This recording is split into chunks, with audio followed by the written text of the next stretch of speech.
Welcome back, dreamers and lovers, to another episode of the Lovely Podcast. I'm Leah, and this is part 2 of our romantic journey through Florence, where passion, mystery, and a little bit of fate are painting the path ahead. If you haven't heard part 1 yet, go listen to Red Scarf. It sets the scene for everything you're about to feel.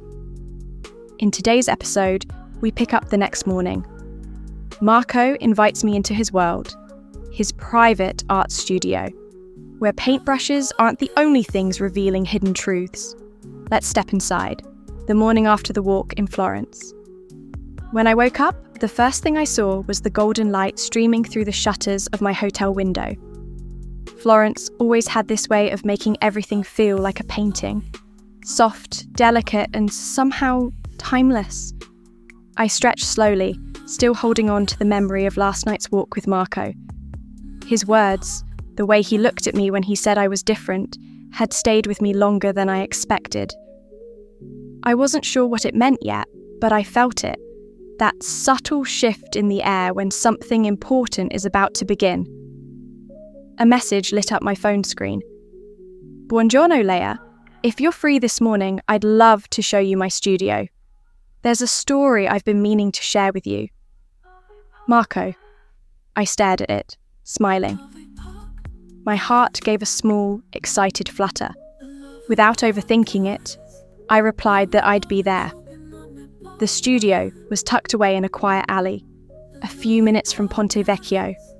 It looked like nothing from the outside, a simple wooden door faded by time. But as soon as he opened it, I stepped into another world. Paintings lined the walls, canvases stood on every surface. The smell of oil paint and turpentine mingled with fresh coffee and sunlight pouring through tall windows. And there was Marco, in a white linen shirt with the sleeves rolled up, a smudge of charcoal on his cheek, smiling at me like he was genuinely happy I came. I made coffee, he said, handing me a cup. And I saved this for you. He walked over to a covered canvas and slowly lifted the cloth. It took my breath away. It was a painting of the Arno at dusk. But not just the river. It captured the exact moment we had stood together last night. The colours of the sky, the tilt of my head, the way he had looked at me. I hadn't even realised he'd noticed all of that. You painted this? I whispered. I couldn't sleep after last night, he said, so I painted what I couldn't say. I was stunned into silence. My cheeks were warm and my chest felt too small for all the feelings rising inside it. I don't usually do this, I said, almost defensively. He tilted his head. Come to art studios or let someone see you?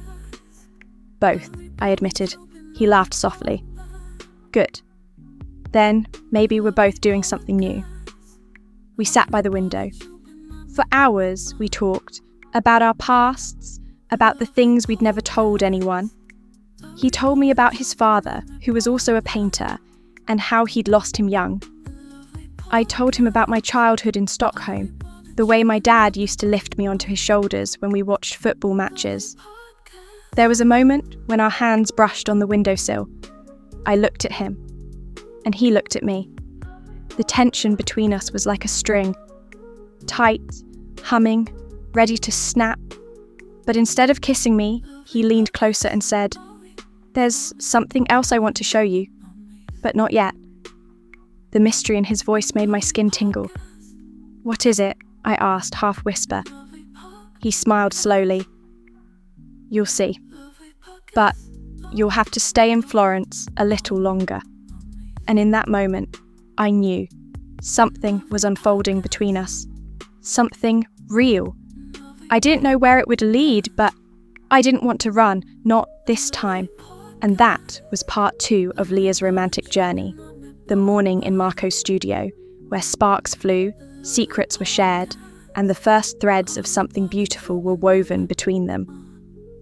But what is Marco hiding? And what will he show her next? Stay with us. Part 3 is coming soon, and trust me, it's one you won't want to miss. Their story is just beginning, and the emotions only get deeper from here. Until then, keep dreaming, keep feeling, and remember, love finds us when we least expect it. This is lovely.